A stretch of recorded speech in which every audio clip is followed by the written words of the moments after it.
अस्सलामुअलैकुम, कैसे हैं आप सब लोग। उम्मीद करती हूँ सब ठीक होंगे। वीडियो पसंद आएगी तो वीडियो को लाइक कर दीजिएगा, चैनल पे न्यू है तो चैनल को सब्सक्राइब कर दीजिएगा। ड्रेसेस स्टिच करते हुए धागे इधर उधर पड़े हुए होते हैं, ये इसी चीज़ की पहचान है कि नीला थबा के कपड़े स्टिच कर दिए। वाइट फैब्रिक से जो मैंने फैब्रिक फैंसी ड्रेसेस की सूरत में मंगवाया है, इसकी अब भी शॉपिंग बाकी है, थोड़ी सी अस्तर के कपड़े भी लाने बाकी हैं एंड लेसेस भी बाकी हैं। अच्छा, यहाँ पे मैंने ये दोनों कुर्तियाँ इसलिए निकाल के रखी हैं कि ये लॉन की हैं, इससे स्वेट ईजिली एब्जॉर्ब हो जाता है। अमूमन मैंने बुर्का पहन के रखा हुआ होता है और स्लिप के बगैर अगर इसे मैं वेयर कर लूँ तो इट्स कम्फर्टेबल। इस हवाले से कि कराची में जून जुलाई वाली गर्मी दोबारा से आई हुई है, पता नहीं किदों है जानी है, कराची का तो हाल ही बुरा है। अच्छा, यहाँ पे ये जो आप स्टिचेस देख रहे हैं, तो ये जो मल्टी स्टिचेस वाली एम्ब्रॉयडरी वाली मशीन होती है, उससे मैंने ये काम किया हुआ था वंस अपॉन अ टाइम सन 1901 में।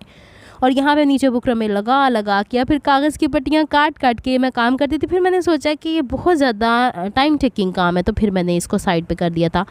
ये कोई 3-4 साल पुरानी कुर्ती है और इसे मैंने रखा हुआ है। इसका कलर भी मुझे बड़ा प्यारा लगता है, तो मेहनत भी वाह हुई इसी वजह से मैंने इसको रखा है। अच्छा, इस कुर्ती को भी दिखाने की और नेक्स्ट कुर्ती को भी दिखाने की वजूहात हैं, आगे चल के आपको पता चलता है। और यहाँ पे ये दूसरी वाली कुर्ती मैंने पहले भी आपको दिखाई है, इसका भी ग्रे कलर मुझे बड़ा प्यारा लगता है और इसके ऊपर छोटे छोटे एम्बोस के स्टाइल में ये जो गोल गोल डॉट्स पोल्का डॉट्स हैं वो बने हुए हैं, टेक्सचर भी हैं। इसको मैंने दोनों को स्टिच करना आपको ड्रेसिंग में बताया है। 19-20 एक ही जैसी शायद इनकी सिलाई है, लेकिन बस उसमें ये फ़र्क है कि उसमें सीढ़ी लेस लगी है, ये सादा सिली हुई है। स्लीव्स का पैटर्न एक ही जैसा है। अच्छा, अक्सर बहनें ये कहती हैं कि किस कपड़े के नीचे हम लोग को स्लिप अलहदा से रखनी चाहिए, किसके साथ अटैच करनी चाहिए। तो ये वाले जो लॉन टाइप के कुर्ते होते हैं जो सी थ्रू है, उसके नीचे आप लोग स्टेप वाली शमीज़ अलहदा से बना लें तो ज़्यादा अच्छा है। हर कपड़े के नीचे हम अटैच नहीं कर सकते। एक तो घर आजकल ऐसे है ना कि जिसमें हम लोग कपड़े सुखाने की इतनी कोई जगह नहीं है, और दूसरा ये कि इतनी क्या ज़रूरत पड़ी हुई है, white of white black colour की आप लोग ले लें, स्टेप वाली शमीज़ बना लें साथ में, तो बहुत ही कंफर्टेबल रह जाता है। अच्छा, मैं यहाँ पे प्रेफर करती हूँ कि लॉन की शमीज़ ले लूँ, क्योंकि लॉन की शमीज़ का ये एडवांटेज होता है कि आपके पसीने, क्योंकि आपने पहनना है इसे अमूमन ऐसे मौसम में कराची में जैसे कि ह्यूमिडिटी बहुत होती है, पसीना बड़ा आता है, या फिर दूसरी सिचुएशन होती है सर्दी बहुत होती है, तो वो करंट वाली सर्दी होती है जिसमें स्टैटिक इलेक्ट्रिसिटी आके आपको दो हाथ भी मिला होता है, ऐसे करंट लग गया। तो ये दोनों सिचुएशंस कराची में बहुत ज़्यादा पाई जाती है इस वजह से मैं कोशिश करती हूँ कि सूती टाइप के कपड़े हों। अच्छा, एक मैंने ना नाकाम वीडियो बनाने की कोशिश की थी, ये फैब्रिक लेकर आई थी, मुझे तभी रिग्रेट हुआ था कि मैंने 2 गज़ क्यों लिया, मैंने 2.5 गज़ क्यों नहीं लिया, क्योंकि मुझे इसका प्रिंट थोड़ा सा क्यूलॉट्स के हवाले से अच्छा लग रहा था। तो इसमें पता नहीं भाई ने इसे काटने में तिरछान की है या फिर इसके अंदर कान है, ऑब्वियसली काटने में ही तिरछा होता है। तो इसमें मैंने कहा कि चले फ्रंट की तरफ हम जोड़ लगा के इसका ट्राउज़र बनाने की कोशिश करते हैं, लेकिन जो मेजरमेंट्स मैं इसके साथ कट कर रही थी उसके हवाले से फ्रंट का जोड़ पता कहाँ तक आ रहा था, पॉइंचों तक। फिर मैं सोचा नीला बस काट छड़ते, ऐदी सिर्फ कुर्ती बना ला। बहरहाल इसको मैंने इस्त्री विस्त्री करके रख लिया था, बड़ा अच्छा कपड़ा है और सर्दियों के मौसम में थोड़ा सा बेहतर रह जाएगा। ये प्योर नहीं है, पता नहीं कौन सी लॉन है। बहरहाल जी, आगे चलते हैं थोड़ा सा और मज़ीद आपको दिखाती हूँ कि मैंने और क्या चीज़ें ला के रखी हुई हैं। कुछ बहनें कहती हैं कि पैच वर्क जो आपने एक नेकलाइन हमें दिखाया था बड़ा ही कोई वायरल, उसके कॉर्नर्स के भी पैचेस आए, उसके साथ तो मुझे नहीं मिले थे, लेकिन एक ये सेट मुझे मिला था। इसमें एक नेकलाइन था और 2 मैंने लिए थे यहाँ पे कुर्ती के दामन के हिस्से। इससे ज़्यादा भी लिए जा सकते थे, लेकिन मैंने ये लिया।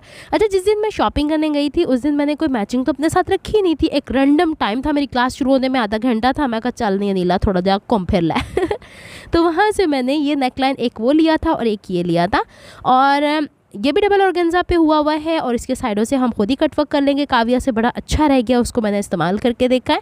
और इसके जो साइड के ये वाले चौक वाले हैं वो भी इंशाल्लाह मैं आपसे शेयर करूँगी। इसके लिए जो ड्रेस लिया था वो मैंने निशात से लिया था, और इसके अलावा मेरे पास इसके साथ सादा ऑर्गेन्जा भी पड़ी हुई है। लेकिन उससे पहले मैं आपको दिखाऊँ कि ये लेस मैंने जो गोल्डन टावर से लेती हूँ पहले से लेके रखी हुई है।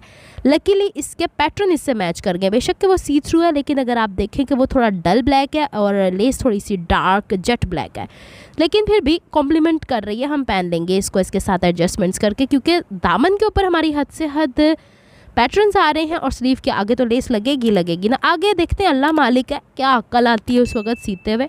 अच्छा, फिर जनाब यहाँ पे ये था ऑर्गेन्जा, जो मैंने 2 ड्रेसेस स्टिच किए थे उसमें से छोटे मोटे पीसेस बचे हुए थे, तब से मैंने जमा करके रखे हुए थे कि चलें कुछ नहीं तो अगर ऑर्गेन्जा भी लगा देते हैं ना ड्रेसेस के ऊपर और थोड़े से अच्छे तरीके से लगा देते हैं तो थोड़ी खूबसूरती और थोड़ी सी एलिगेंट सी लुक आ जाती है ड्रेसेस की। एनीवेज, ऐसी बनने लाने हैं। फ़िलहाल तो इतनी गर्मी है कि ऐसे कपड़ों को मैंने आपको दिखा दिया है, हाथ लगाने को ना दिल किया। फिर जनाब मैंने जब थैली खोली, मैंने ये थैली किसी और मकसद के लिए खोली थी। इसमें से एक 2 साल पुराना मेरा ये ड्रेस निकल के आ गया। हमने 2 साल पहले जब घर शिफ्ट किया था तो मेरे 2 ड्रेसेस गुम हुए थे, जिसमें एक ये था। ये बेचारा हर दफ़ा गुम हो जाता है, हर दफ़ा हत्थे चढ़ जाता है। काम इतने ज़्यादा ज़िंदगी में मेरे जहन से निकल जाता है कि कौन सा अधूरा रह गया, क्योंकि जितने स्टिच किए हैं वो मेरे को तो रंदे नहीं। यहाँ पे ये शलवार पूरी स्टिच हुई भी पड़ी है। इसके ऊपर पांचे पे मैंने वुडन बटन्स लगाए हुए थे। इसका अब सीधा करने का तरीका ये है कि इसे भिगो के मैं तार पे टांग दूंगी। 2 साल पहले ये कॉटन सिल्क का कपड़ा नया नया आया था, तब मैंने लिया था। अब तो इतना पुराना पुराना मतलब इतना रगड़े खा चुका है ये कपड़ा। मैं यहाँ पे ये देख रही थी कि लूप्स मैंने अलहदा से लगाए हैं या फिर मैंने इसके साथ परमानेंटली अटैच कर दिए, तो अलहदा से ही बने हुए भाई। अच्छा जी, शलवार का ये। और मज़े की बात, जब मैंने इसके कमीज़ का देखा, मैंने कहा शायद मैंने कमीज़ नहीं काटी है। देखें, काम किया हुआ भी जहन से निकल जाता है इंसान के। तो वी शेप और सामने की तरफ जो एक प्लीट आती है ना, जिसे हम तिरछी प्लीट कहते हैं या फिर बॉक्स प्लीट कहते हैं, वो तक बनी हुई है। इस कपड़े को आराम से इस्त्री करके सीधा किया जा सकता है। और फिर इंशाल्लाह इस कुर्ते को मैं कंप्लीट कर लूँगी। अब के तो कंप्लीट कर लूँगी, अनिला इतने जिले नहीं होते। अच्छा, इसको हम कंप्लीट कर लेंगे, फिर इंशाल्लाह फिर मैं किसी वीडियो में आपको दिखा दूँगी कि हाँ जी ए भी पूरा पै गया जे। अब आगे चलते हैं। फिर इसके बाद जो मैं आपको बताना चाह रही थी कि नेक्स्ट वीडियोज़ के अंदर अक्सर बहनें मुझे कह रही हैं कि शिफॉन के ड्रेसेस। अब दिसंबर में मेरी एक कलीग है, मेरी फ्रेंड, बहुत अच्छी बहन है, उनकी बेटी की शादी है, तो उस हिसाब से मुझे कुछ ड्रेसेस बनाने हैं। इस दफ़ा तो बनाने ही बनाने हैं, और बनाने क्या, पहनने भी हैं। तो यहाँ पे फिर हम इसके ट्राउज़र्स की दुपट्टे को मैंने सेपरेट करना था, तो आज इतनी हिम्मत नहीं पड़ी। तो इंशाल्लाह इसके साथ। और मज़े की बात बताऊँ, जब भी मैं सोचती हूँ ना कि आज मैं छेती कार आ गई हूँ और मैं काम करूँगी, लाइट चली जाती है। लाइट वालों को पता चल जाता है नीला वीडियो बनाने वाली है, तो वो डटी रहती हूँ, फिर मैं एक दूसरे का मुँह ही देखते रहते हैं। अच्छा, सबसे मेन चीज़ जो मैंने आप लोगों को दिखानी है, मैं रास्ते में कहीं लुढ़कते लुढ़कते पहुंच गई थी सफ़ायर। और मुझे यहाँ से ड्रेस, क्योंकि सफ़ायर के बारे में मैंने बड़ा सुना है कि बड़ा कोई तरक्की कर गया। आपको पता है ब्रांड्स के हवाले से मेरी कोई इतनी वो नहीं होती है, मुझे यहाँ से अच्छा कपड़ा मिलता है ले लेती हूँ। ये थैला मैं इसलिए बड़े प्यार से दिखा रही थी कि 25 रुपये का आंदा से मैंने अपने थैले लेके जाने हैं। इतने कोई फजूल इसके हैंडल्स हैं कि कचराई। बहरहाल कपड़े अच्छे होते हैं। यहाँ पे ये मैं आपको दिखा रही थी, ये वाला मुझे थोड़ा सा, बहरहाल ये ड्रेसेस हैं जिनके हैं, उन्होंने मुझसे अनस्टिच ही मंगवाए हुए हैं। मैं स्टिच नहीं करने वाली, तो मुझसे तवक्को मत रखिएगा कि मैं स्टिच करके आपको दिखाऊंगी, क्योंकि यहाँ से फिटिंग कोई और हो जाती है, आगे जाके कोई और हो जाती है। फिर कई लोग ऐसे भी तो होते हैं ना जो ड्रेसेस मंगा के रख लेते हैं, उन्होंने फ़ौरन नहीं स्टिच करने होते। तो सारी रिक्वायरमेंट्स वो मुझसे करवाएंगे कि हर एक धागा, नलकी, बुकरम, फलाना मकाना तमकाना, एवरीथिंग मुझे भेजनी पड़ेगी साथ। और फिर जिसका दिल चाहेगा जैसे वो खुद, क्योंकि ऑब्वियसली जिन्होंने ये मंगवाया उनको खुद से स्टिचिंग आती होगी। और यहाँ पर ये दुपट्टा शॉल नुमा है। पहले मुझे लगा कि शायद मैं खद्दर का सूट ले आई हूँ, नहीं, ये सेल्फ प्रिंट के ऊपर है, लेकिन दुपट्टा इसका शॉल नुमा है क्योंकि सर्दी का मौसम आ रहा है। अब मैं गई तो सारे खद्दर के ड्रेसेस भरे हुए थे सफ़ायर के ऊपर। मैं सोचा कि या अल्लाह, तो गर्मी नहीं जान रही थी ना, तो खद्दर दे सूट आ गया। हमारे यहाँ पे कैमरिक भी नहीं अभी पहना जा सकता, और पंजाब साइड पे मैंने सुना है मौसम थोड़ा ठंडा वंडा हो गया। तो दसो फिर मैनू कैसा। अच्छा, इसका पर्पल कलर मैच कर रहा है मेरे बोर्ड के साथ, जो बोर्ड नीचे बिछा हुआ है। अब मैं आपको डिटेल्स दिखा देती हूँ कि जनाब इसके हमारे पास कमीज़ के ऊपर क्या कार्रवाइयाँ हैं। अच्छा, इसकी शलवार के कपड़े को मैंने गौर से उस वक्त नहीं देखा, क्योंकि आपको पता है ब्रांड्स वाले जो होते हैं ना, वो कपड़े उसको खोल के नहीं दिखाते। मैंने उनसे थोड़े से रिक्वेस्ट करके दुपट्टा कहा था मुझे ज़रूर खोल के चेक करा दें। अच्छा, इसकी शलवार का कपड़ा बड़े अर्ज़ का नहीं है, अल्हम्दुलिल्लाह। इसका वही 40 इंच या 42 इंच का जो अर्ज़ होता है उसके हवाले से है।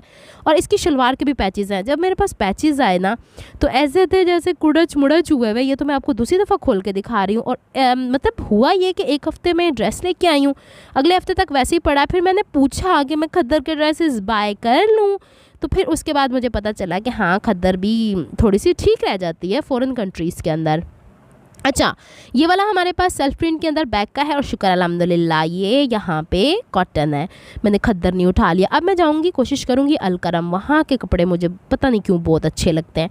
अच्छा, ये फ्रंट है और बाजू है, इसके ऊपर उन्होंने छोटे छोटे एम्ब्रॉयडरी कर दी हुई है, थोड़ा सा बैक से डिफरेंट करने के लिए। और बहुत सारे इसके साथ पैचेज़ हैं। 8000 के सूट दे विच इन्होंने इतने सारे पैच। अब पैचेज़ हम लोगों ने खुद एडजस्ट करने हैं। मैं आइडिया बता रही हूँ, ये वीडियो वो भी देख लेंगी जिनका है, अगर स्टिच करेंगी तो उनके जहन में रहेगा कि नीला ने ये बना दिया। यहाँ पे आपको एक पैच के ऊपर 4 लाइनें नज़र आ रही हैं। ये जो चौड़ा वाला पैच है ना, जिसमें 3 लाइनें एक साथ कढ़ाई की हैं, ये हमारी स्लीव्स की हैं। यहाँ से हम लोग तो कोशिश करेंगे पलटे के साथ एडजस्ट कर दें इतने से हिस्से में, और सामने की तरफ से हम जस्ट काविया करेंगे। मैं कोई बाजार से नहीं करवा रही हूँ उसके साथ। और फिर सामने की तरफ से जो आपको स्ट्रेट नज़र आ रहा है या कर्व्स स्कैलप्स के बाद जो बचेगा उसको हम पलटे के साथ बैक के हिस्से के साथ कवर करेंगे और बैक के ये वाले हिस्से भी हम स्कैलप कट कर लेंगे काव्या के साथ। So thanks to me. अच्छा, यहाँ से ना हम लोगों ने पलटे के साथ अटैच करना है। तो ये हो गया नीचे वाला हिस्सा बैक के दामन का, और ऊपर वाले हो गए दोनों स्लीव्स का। अच्छा खासा दिया है, अच्छी खासी अमाउंट ली है, तो अच्छी खासी चीज़ ही देंगे ना। रेप्लिका में परेशानी होती है, जो मेन कपड़ा होता है वो तो बड़ा ही अच्छा आता है। अच्छा जनाब, फिर इसके बाद हमारे पास 2 पैचेस आएंगे इस तरीके के, जो कि हमारे ट्राउज़र्स के ऊपर लगने वाले हैं। इसको भी हम काटू काटू कर लेंगे और ट्राउज़र के ऊपर। अच्छा, 2 ऑप्शंस हैं। एक तो वो लोग होते हैं ना कि जो इसको एज अ ट्रांसपेरेंट लगवाना चाहते हैं, लगवाएं मेरी बला से, मैंने नहीं वो लगवाना। और यहाँ पे ये दामन है, फ्रंट का दामन, और इसका बनाने का तरीका ये है कि शर्ट में हमने दामन और चौक के ऊपर पलटे लगाने हैं, फोल्डिंग करनी है, वो क्रीज़ बना लेनी है, और फिर उन पलटों को खोल के इसको पहले हम लोगों ने कट कर लेना है काव्या के साथ, और फिर इसे ऊपर रख के फिर हम लोगों ने इसे अटैच करना है और बैक की तरफ से पलटे बाद में फ़ोल्ड करने हैं। ये रिसेंट वीडियो में मैंने बताया हुआ है। इसका फ़ायदा क्या होगा कि मैंने अक्सर लोगों को देखा है कि पूरी कमीज़ स्टिच कर लेते हैं और इस तरीके का फिर बाद में पैच करवाते हैं। तो पैच करवाने के बाद सारे जो सिलाइयाँ आ रही होती हैं बैक साइड से, वो पलटों के ऊपर भी आ रही। पलटे का मतलब पता है क्या है? साइड से फिनिशिंग, उसके ऊपर कोई सिलाई नहीं आनी चाहिए। आपको दूसरा जो पैच दिखाया है वो दूसरे पाइंचे का था, और ये नेकलाइन है।